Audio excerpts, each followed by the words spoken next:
Who is that? A Who brief is that? silence followed, thin, uncertain. Then a deeper voice came back, controlled but edged with Why is irritation. anyone calling this number Why at is this anyone hour? calling this number at this hour? Another pause. You shouldn't be calling people in the middle of the night like this, the man added, firmer now. It's not something you play with. On the other end, a small breath trembled. I'm sorry, sir, the little girl said quickly. I didn't mean to bother you. High above Chicago, in a glass-walled office overlooking a city that never truly slept, Alexander Cole stood still with the phone pressed to his ear. The lights below stretched endlessly, but his attention had narrowed to a single fragile voice traveling through a line that had been silent for years. I found the number in my mom's phone, the girl continued, her voice soft, careful. I just wanted to see what would happen. I didn't know it would actually reach someone. Alexander frowned slightly. I just wanted to try, she added, almost whispering now. And I was hoping maybe someone could help me. Alexander exhaled slowly, the irritation fading into something else. What's your name? My name is Annie, she said. Annie Johnson. I'm 6. His grip tightened almost imperceptibly. What exactly do you need help with, Annie? He asked. His tone quieter now, steadier. There was a pause. He could hear her breathing, hear the weight behind her next words before she even spoke them. My mom lost her job, Annie said, and we had to borrow money from a lot of people just to stay in the house. Alexander's expression changed, slightly. How much does she owe? He asked directly. Another pause. Annie shifted on the bed, clutching the phone tighter. We owe rent for 2 months, she said slowly, as if repeating something she had memorized. And the electricity bill. And the heating bill, too. Her voice dropped just a little. The man said, if we don't pay by tomorrow, we have to leave. And your mother? Alexander asked. Where is she right now? Annie swallowed. She went out this afternoon, she said. She said she was going to try to borrow money. A small pause. She hasn't come back yet. Alexander turned slightly, his gaze no longer on the city but somewhere far beyond it. This number, he murmured under his breath. It looks familiar. He pulled the phone slightly away, staring at the digits. Then something clicked. Not loudly, but with certainty. He brought the phone back to his ear, his voice lower now. Annie, is your mother's name Mary? Yes. And your father? He continued, slower now, each word deliberate. Marcus Johnson? There was a longer pause this time. Yes, sir. He passed away 3 years ago, Annie added softly. Alexander closed his eyes for a brief moment. 3 years. 3 years of silence. I lost contact with your family a long time ago, he said quietly. Then, more clearly, your father helped me once. A long time ago. Annie didn't speak. She listened. He stood by me when I had nothing. Alexander continued, his voice steady, but carrying something deeper beneath it. And I told him, he paused. I told him if things ever got hard, he or his family could call me.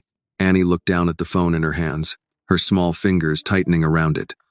My mom never called, she said quietly. I know, Alexander replied. Another silence. I wasn't supposed to use it, Annie admitted. She kept it for a long time. She never touched it. She hesitated. But today, I thought about taking it to a pawn shop. Alexander's eyes opened again. To sell it? Yes, sir, Annie said. We need money. I thought maybe it could help.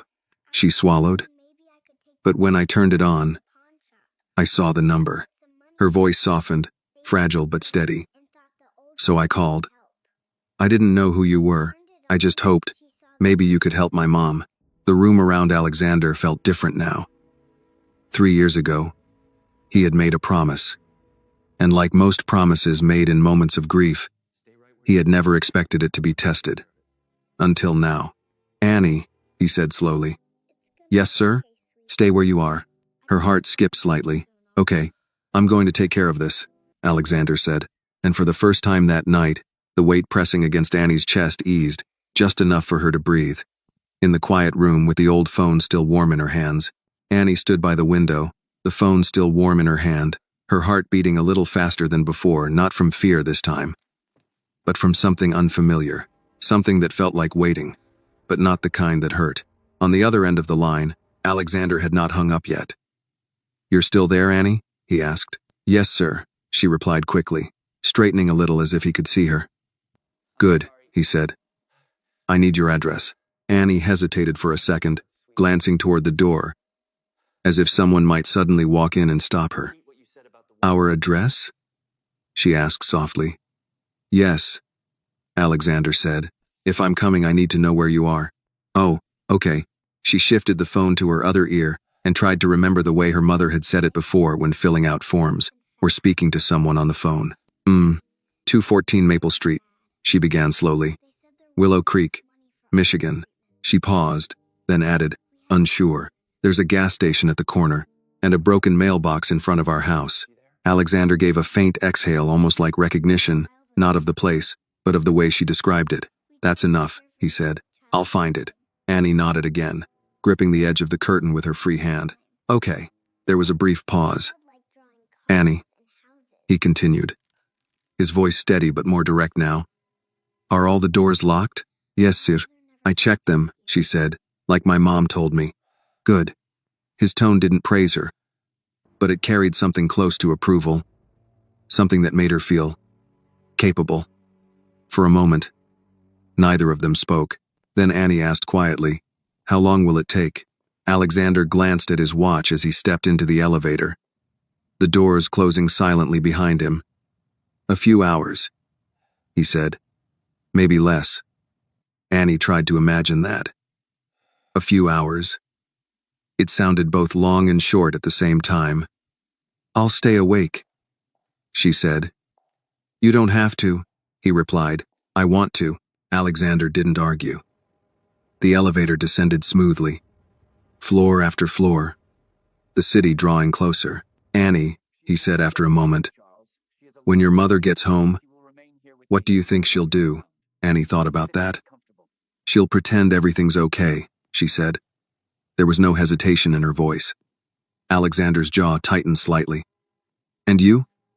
"I'll pretend I believe her." For a second, Alexander didn't respond. The elevator doors opened. He stepped out, his pace unhurried but purposeful as he moved through the quiet lobby. "Listen to me," he said. "You don't need to pretend tonight." Annie frowned slightly, confused. "What do you mean?" "It means," he said, "things are going to change."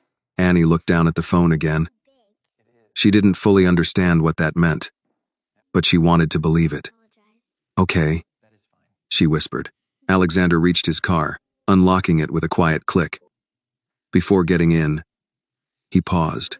"Annie," he said. "Yes, sir. If anyone comes back before I arrive, don't open the door." Her fingers tightened around the phone. "Even if they say something?" "Especially then," he replied. She nodded instinctively. "Okay, and keep this line open as long as you can." "I will." He opened the car door and got in, the engine starting with a low, controlled hum. For a moment, neither of them spoke again. But this silence was different from the others. In Willow Creek, Annie moved back from the window and sat down on the couch, pulling her knees up again, the phone still pressed gently to her ear. The house no longer felt as empty as it had before, not because someone was there, but because someone was coming. She listened to the faint sound of the engine through the phone, distant but real. "Are you driving now?" she asked. "Yes." "Okay." She rested her head lightly against her knees. "I've never talked to someone in Chicago before," she said quietly. Alexander almost smiled but didn't. "You're not missing much," he replied. Annie thought about that, then said, very seriously, "It sounds big." "It is." "Is it scary?"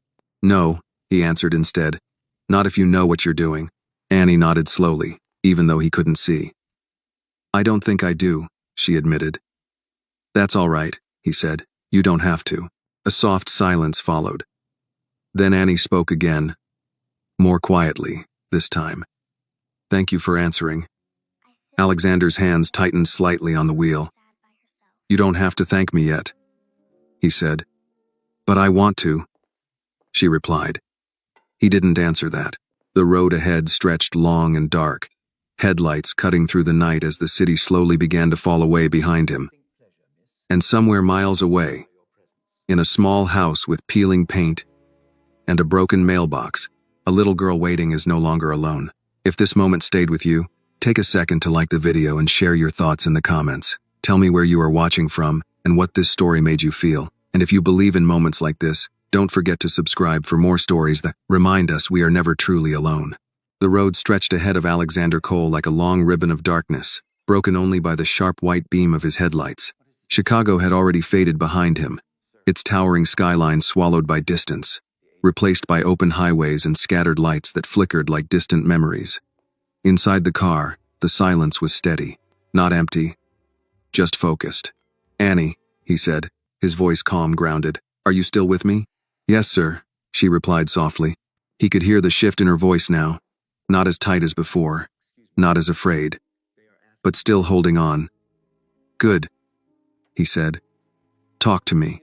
Annie adjusted her position on the couch, pulling the thin blanket around her shoulders.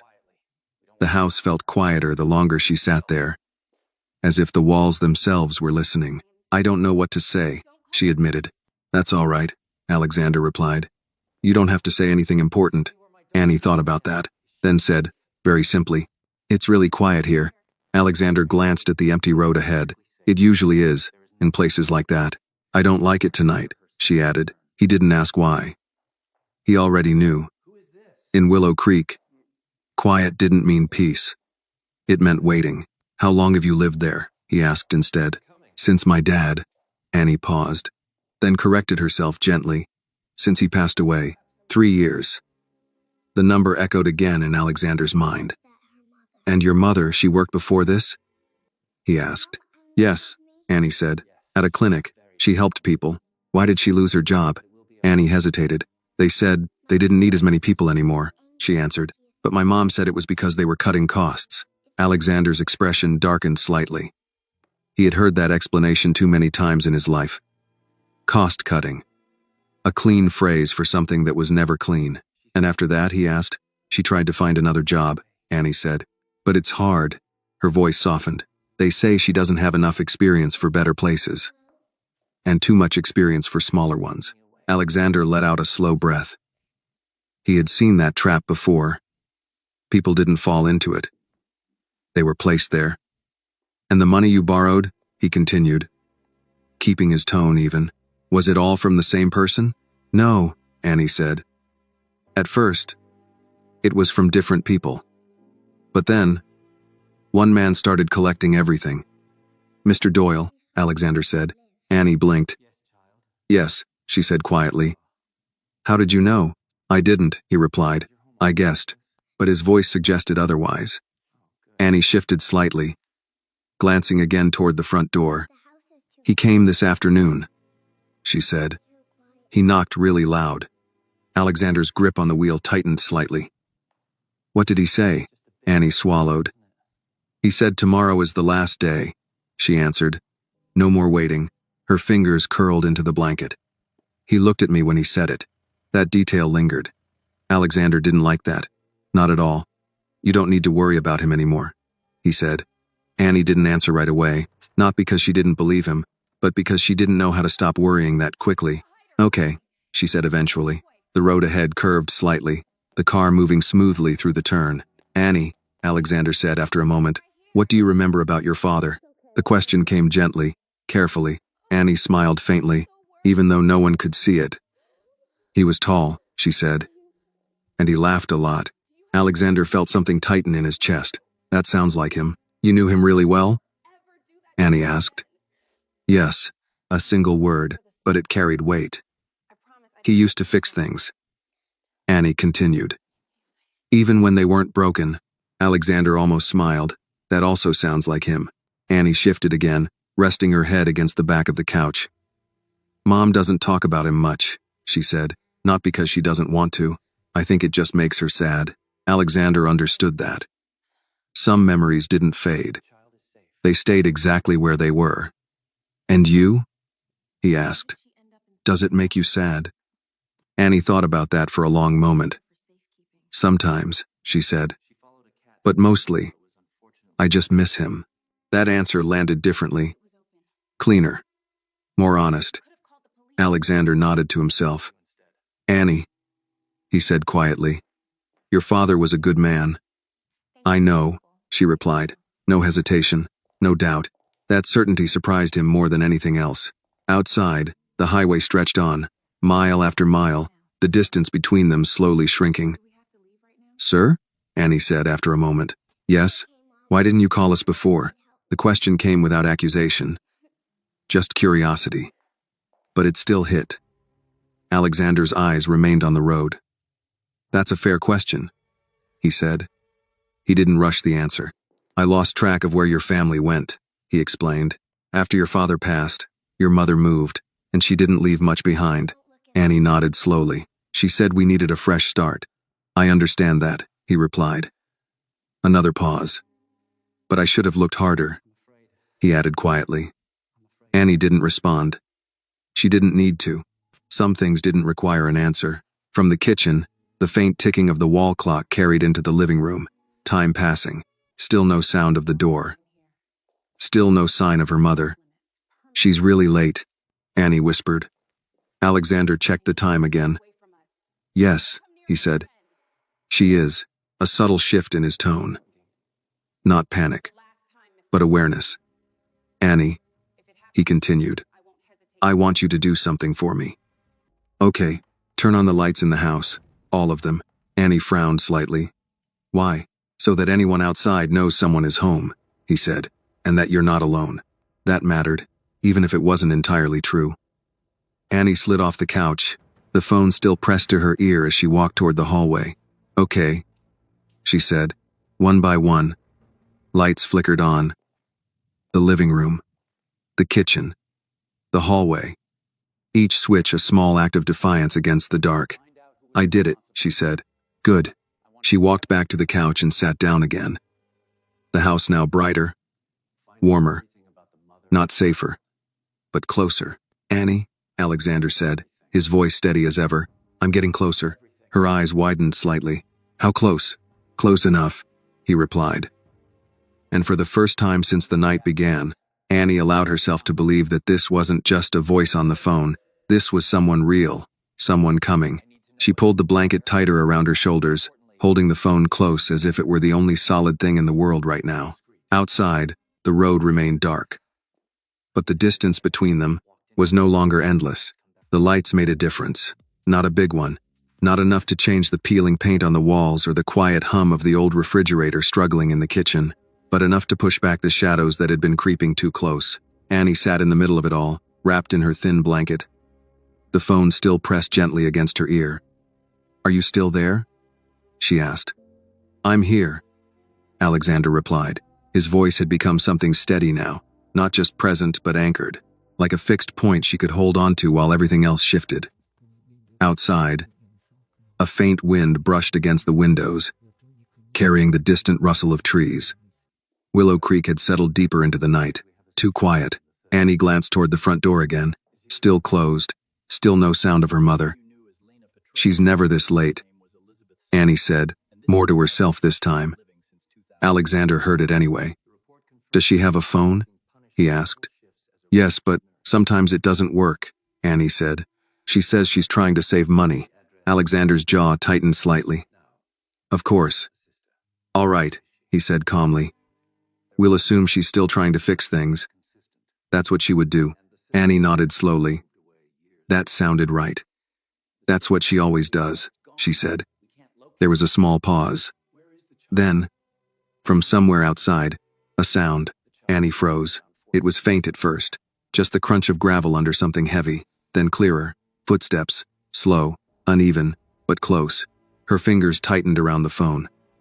Someone's outside, she whispered. Alexander didn't hesitate. Where are you right now? In the living room. Turn off the lights near the window, he said immediately.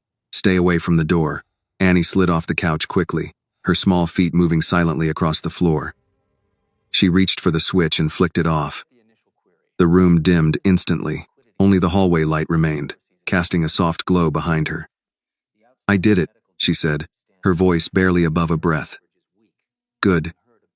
Stay where you are, The footsteps came closer. Then, a knock, not loud, but heavy, deliberate. Annie felt her chest tighten. Another knock followed, this time sharper. "Mary," a man's voice called from outside. "I know you're in there." Annie's heart dropped. "Mr. Doyle." She recognized the voice immediately.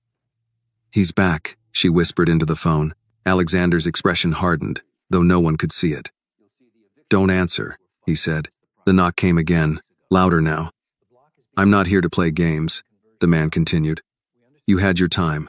Annie stepped back slowly, pressing herself closer to the wall, as if distance alone could make her invisible. "I told you," Alexander said quietly, his voice firm. "Do not open that door." "I won't," she whispered.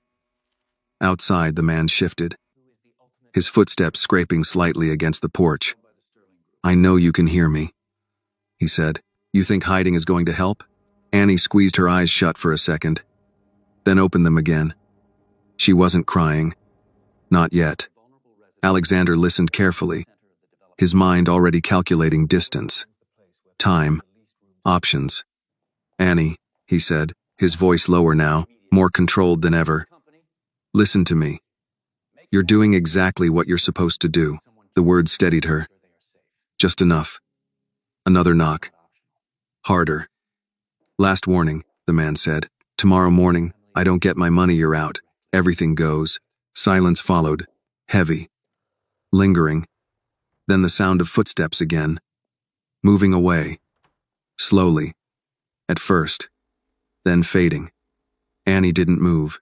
She stood there, frozen, listening long after the sound had disappeared. "I think he's gone," she whispered. "Stay where you are," Alexander said. "Give it a minute." She nodded, even though he couldn't see. Seconds passed. Then more.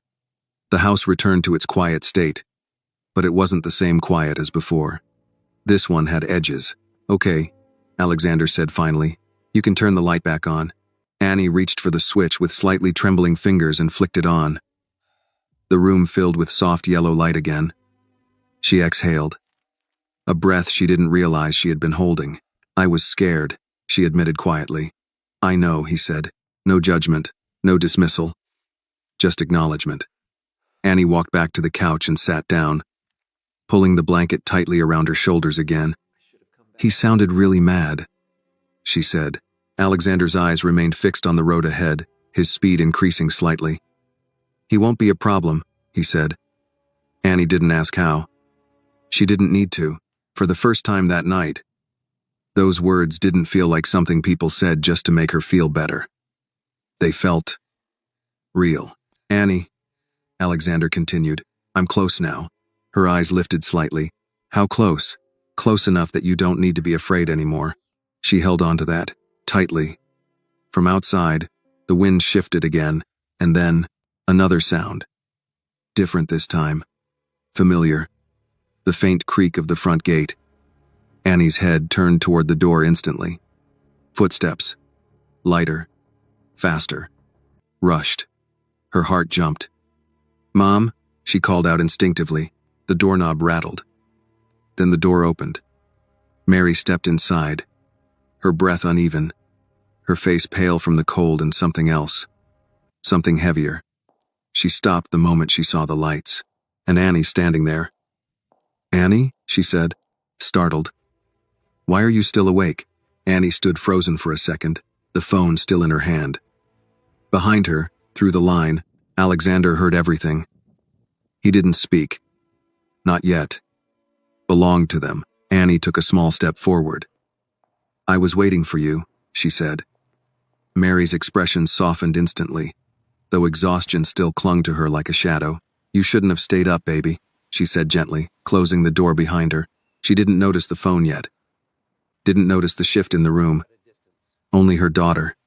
Only the worry she had tried so hard to hide. "I'm okay," Annie said.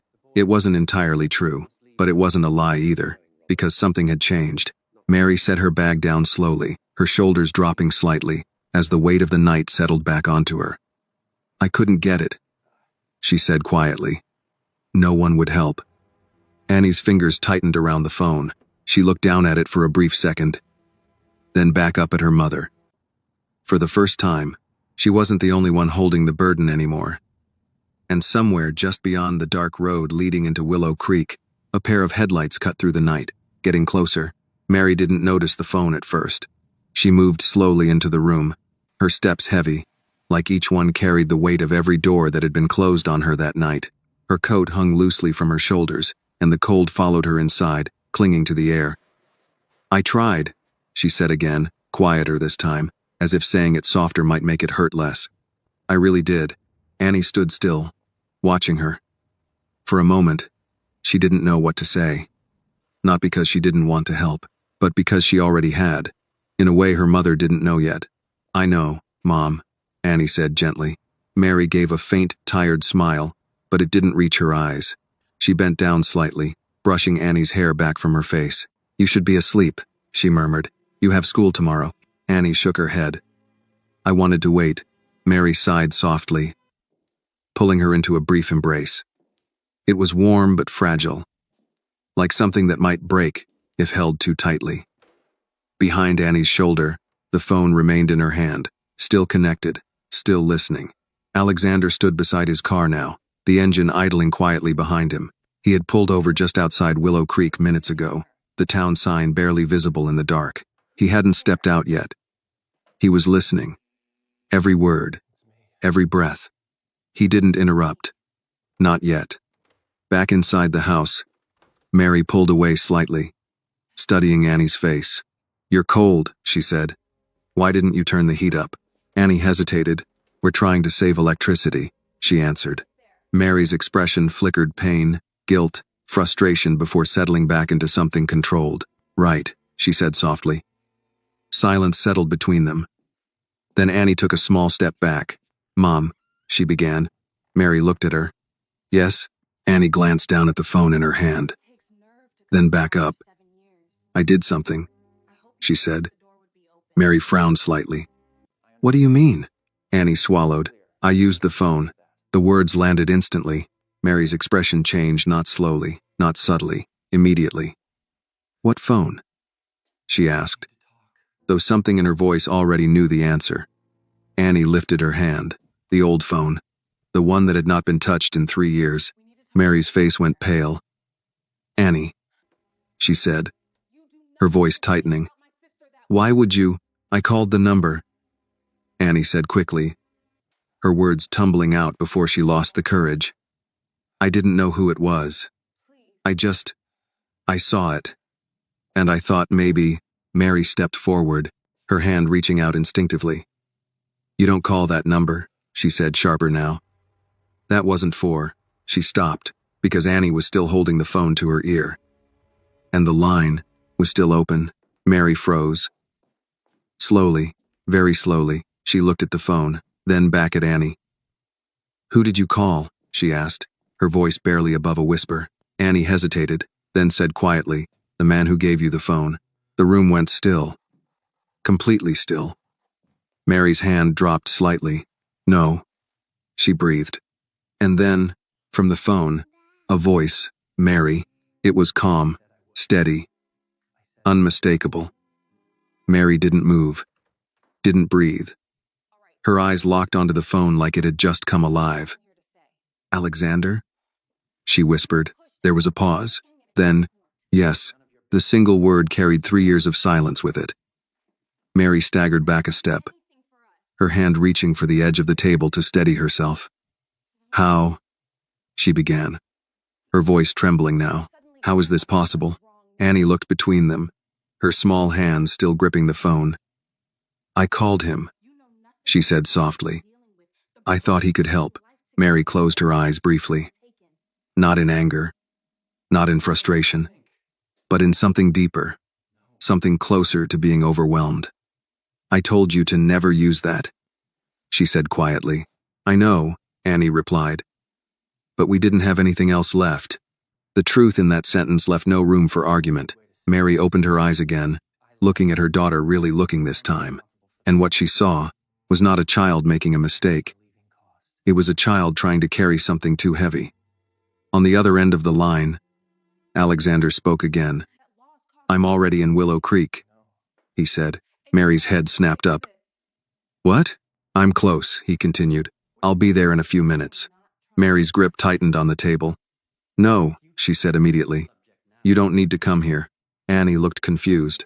Mum, this isn't your problem, Mary said quickly, her voice regaining strength, pushing back against something she clearly didn't want to face. It is, Alexander replied calmly. Mary shook her head. You don't understand. I understand exactly, he said. The firmness in his voice cut through the room. I made a promise, he continued, and I intend to keep it. Mary's breath caught. 3 years ago. A promise she had never used. Because she believed some help came with a cost, and she had refused to pay it. You shouldn't have come, she said, softer now. We managed this long without you. There was no anger in her voice, only pride and exhaustion. Alexander didn't respond immediately. Then, you didn't call, he said quietly. But she did. Mary looked at Annie. Her daughter stood there, small but steady, still holding the phone like it mattered, like it had worked. Mary's shoulders dropped slightly, not in defeat, but in realization. The house was silent again, but not the same silence as before. This one held something else. A shift. Outside, headlights appeared at the end of the street, faint at first, then growing brighter. Mary turned toward the window slowly. Annie followed her gaze. The light moved closer, cutting through the dark, stopping just in front of the house.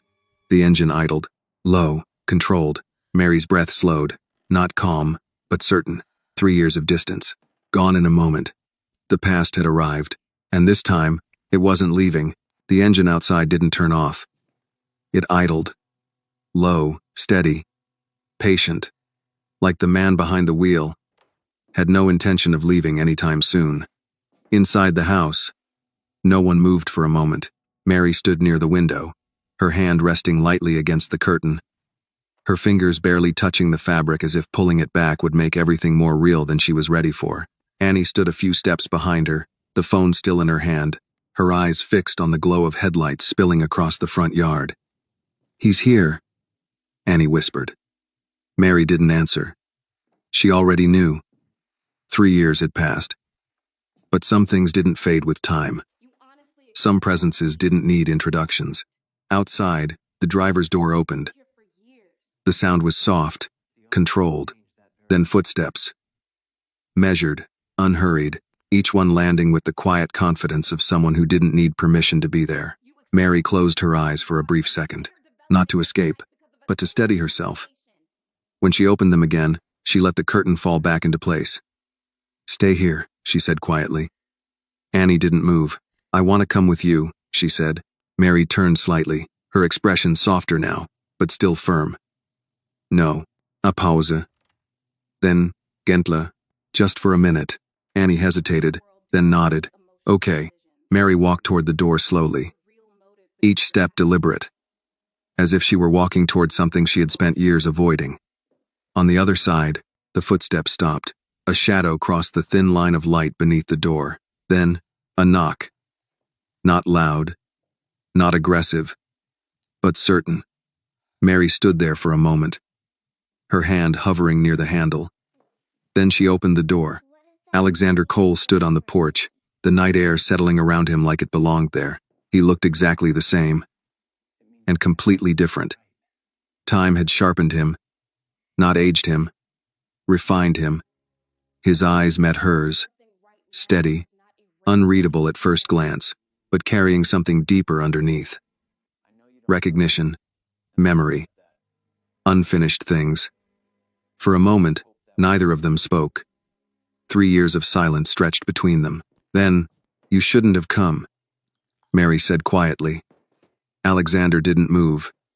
I told you I would, he replied. His voice was calm, not defensive, not demanding, just certain. Mary let out a slow breath, stepping slightly aside, though she didn't fully invite him in. This isn't your responsibility, she said.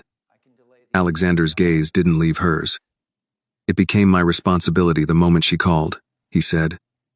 Mary's jaw tightened. She's a child, she said. She didn't understand what she was doing. She understood enough, Alexander replied. That landed. Mary looked away for a second. Inside the house, Annie stood just out of sight, watching from the hallway, her small fingers gripping the edge of the wall. She could see him now. The man from the phone. The man her father had known. He didn't look like anyone she had ever met. Not just because of the way he dressed, but because of the way he stood. Like nothing around him could push him off balance. Mary turned back to him. You don't know what things are like here, she said. This isn't something you can fix with a quick solution. Alexander tilted his head slightly. You're right, he said. That wasn't the answer she expected. It's not something quick, he continued, but it is something I can fix. The difference was subtle, but real. Mary studied him for a moment longer. Then, you always talk like that? She asked quietly. Alexander almost smiled. Only when I mean it. That flicker of something familiar caught her off guard.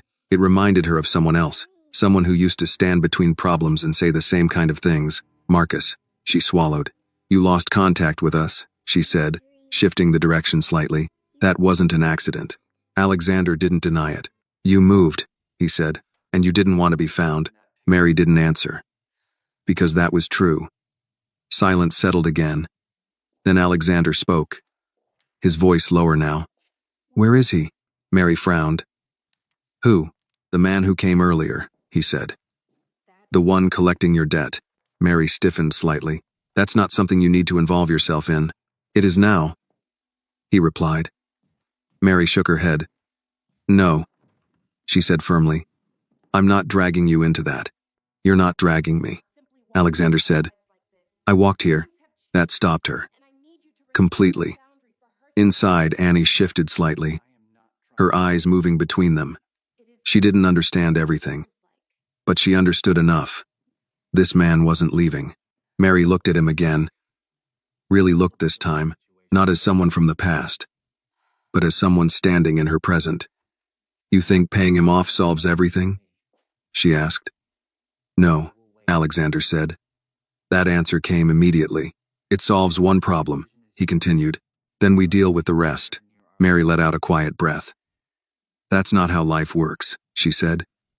It is, he replied. When you stop letting it work against you, another silence, longer this time. Then, from inside the house, a small voice. Mom? Annie stepped forward slowly, no longer hiding. Mary turned instantly.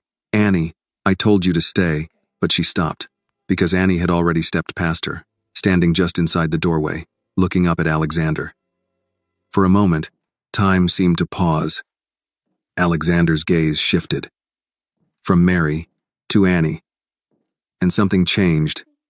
Subtly, but unmistakably. The sharp edges in his expression softened.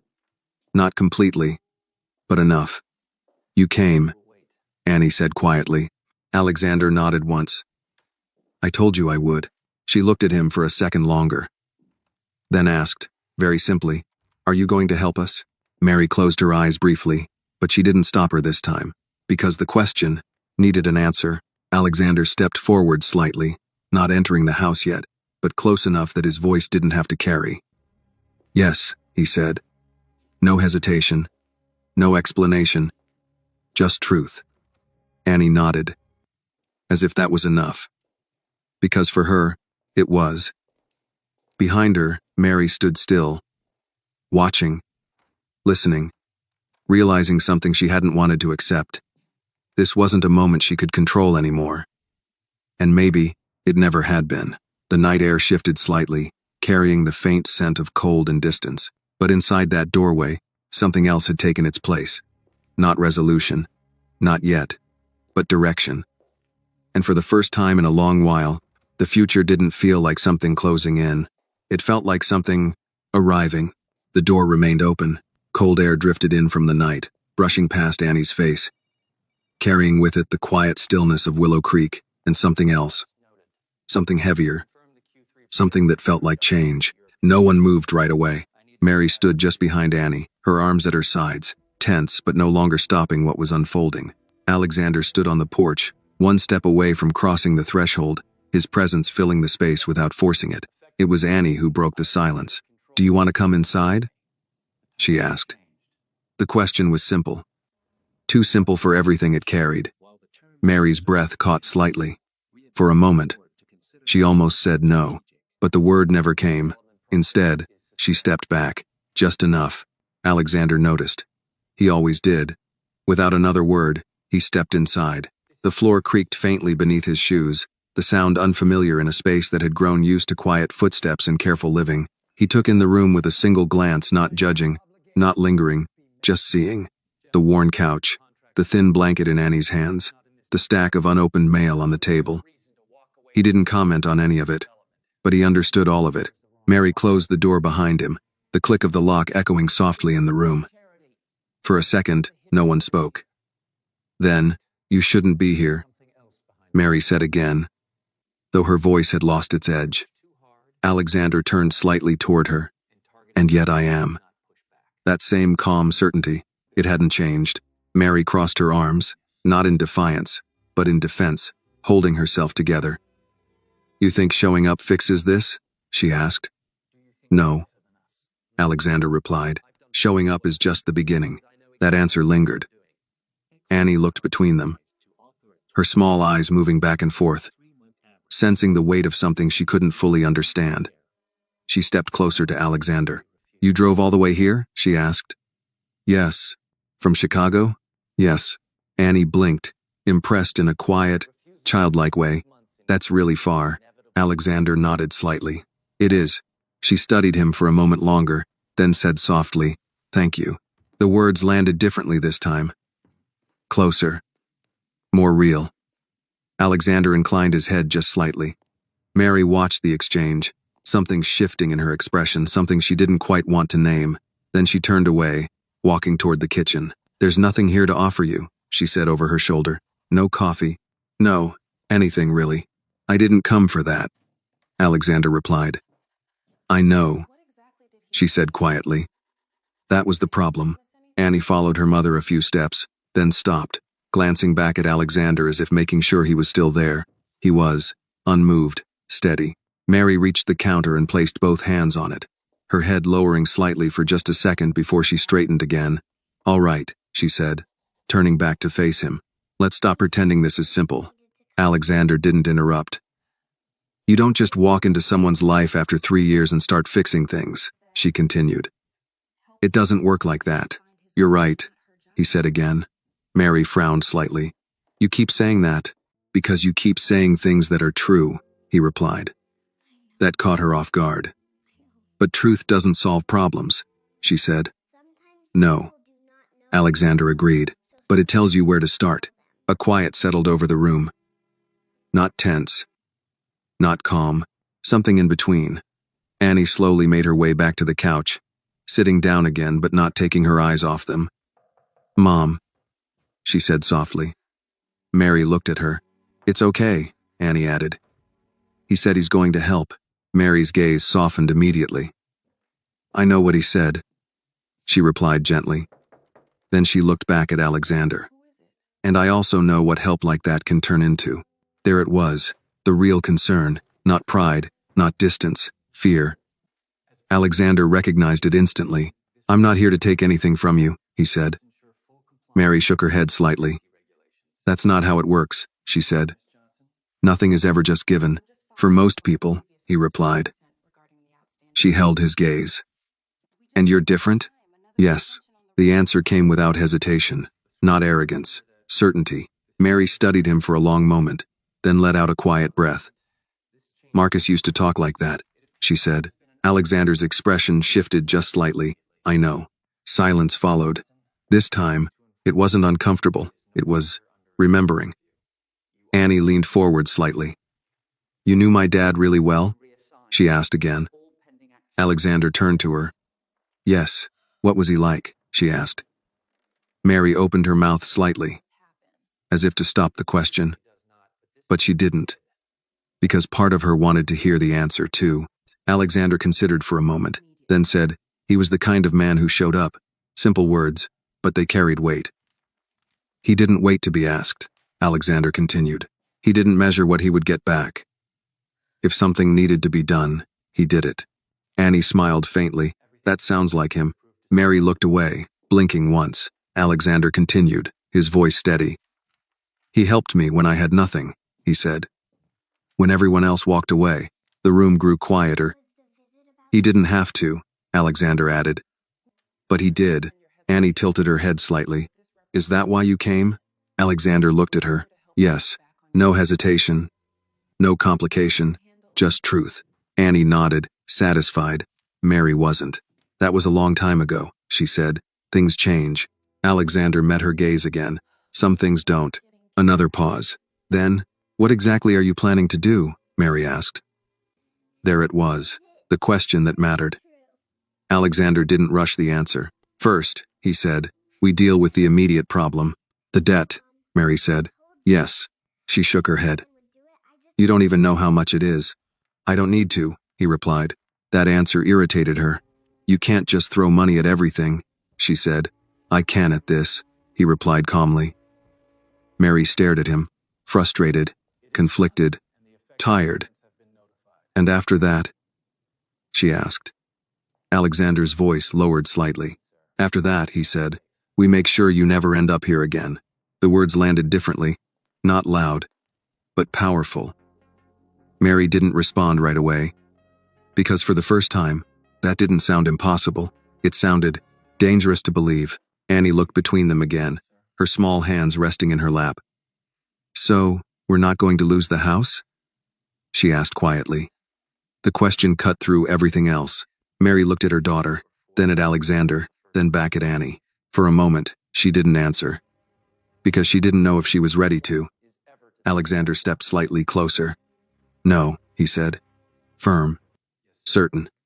You're not. Annie exhaled softly, her shoulders relaxing just a little, and in that small, worn living room, something shifted again, not solved, not finished, but moving, forward. The word no still lingered in the room. Not loud, not dramatic, but firm enough to hold weight. Annie sat very still on the couch, her fingers slowly loosening their grip on the blanket as if her body was just beginning to believe what her ears had already heard. They weren't going to lose the house. For the first time in days, maybe longer, that thought didn't feel like something fragile. It felt anchored. Mary, however, hadn't moved. She stood across from Alexander, her arms no longer crossed, but not relaxed either.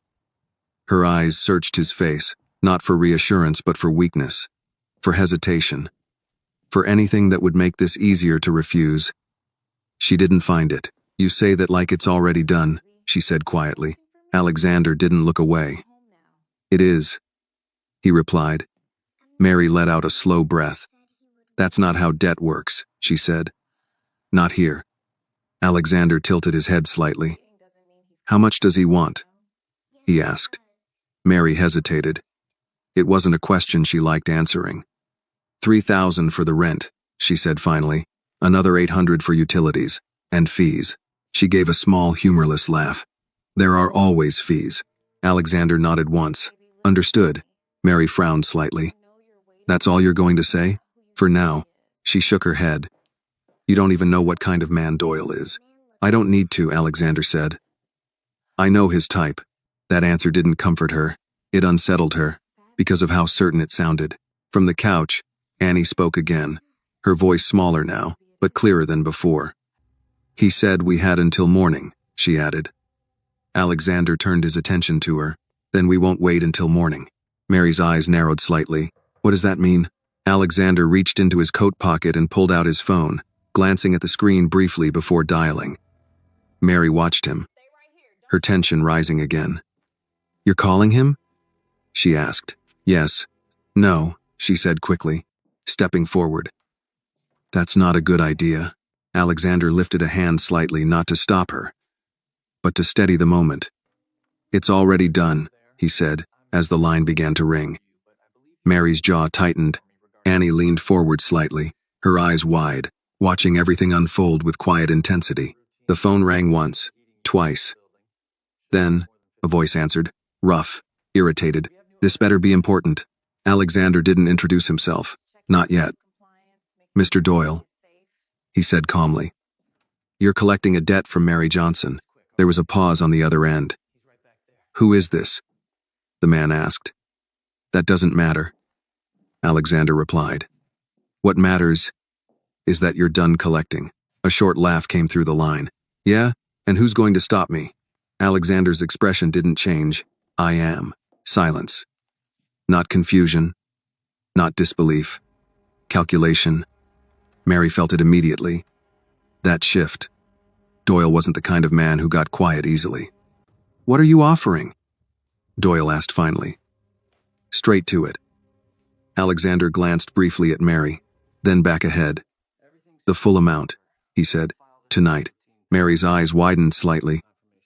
Alexander, she started. He didn't look at her. Doyle spoke again. Slower now. And the fees? Covered. Another pause. Longer this time. Cash? Doyle asked. Transfer, Alexander said. Immediate. Doyle exhaled on the other end, the sound carrying a mix of suspicion and interest. And why would you do that? Alexander's voice remained steady. Because you're finished with them. The simplicity of that answer left no room for negotiation. Doyle didn't respond right away. Then, you got 30 minutes, he said. Same place as earlier. The line went dead. Alexander lowered the phone. The room was silent again. But different. Charged. Mary stared at him. You shouldn't have done that, she said. Her voice wasn't angry. It was strained. You don't make deals with people like him. Alexander slipped the phone back into his pocket. I didn't make a deal, he said. Mary frowned. Then what was that? That, he replied, was an ending. The certainty in his tone made it hard to argue. But she tried anyway. You don't know what he'll do after, she said. Men like that don't just walk away. Alexander finally looked at her directly. Yes, he said. They do. Mary held his gaze. And how do you know that? Alexander didn't answer immediately. Then, because I've been the man they walk away from. The words settled heavily between them. Not threatening. Just, true. Mary looked at him differently after that. Not softer, but clearer. From the couch, Annie spoke again, her voice careful. So, it's over? She asked. Alexander turned back to her. It will be, he said. Annie nodded slowly, then asked, Are you leaving? The question caught both adults off guard. Alexander paused. Mary looked at Annie. Annie, I mean tonight, Annie clarified quickly. After you help us. Alexander considered the question, then answered honestly. Not yet. Annie seemed to accept that. She leaned back slightly, her shoulders relaxing in a way they hadn't all evening. Mary watched her daughter, then looked back at Alexander. You're really going to go meet him, she said. Yes, I'm coming with you. The words came out before she could stop them. Alexander shook his head immediately. No. Mary straightened. This is my problem. It was, he said. Her expression hardened. You don't get to decide that. Alexander's voice didn't rise. But it didn't move either. You're not coming, he said. Not forceful, but final. Mary opened her mouth to argue, then stopped, because she saw something in his eyes. Not control, not dominance, protection, and, for a brief second, she remembered. Marcus used to look like that. Right before he stepped into something dangerous so no one else had to. Mary looked away. Her shoulders dropped slightly. Not in surrender, but in recognition. Then at least, she said quietly, come back. Alexander didn't hesitate. I will.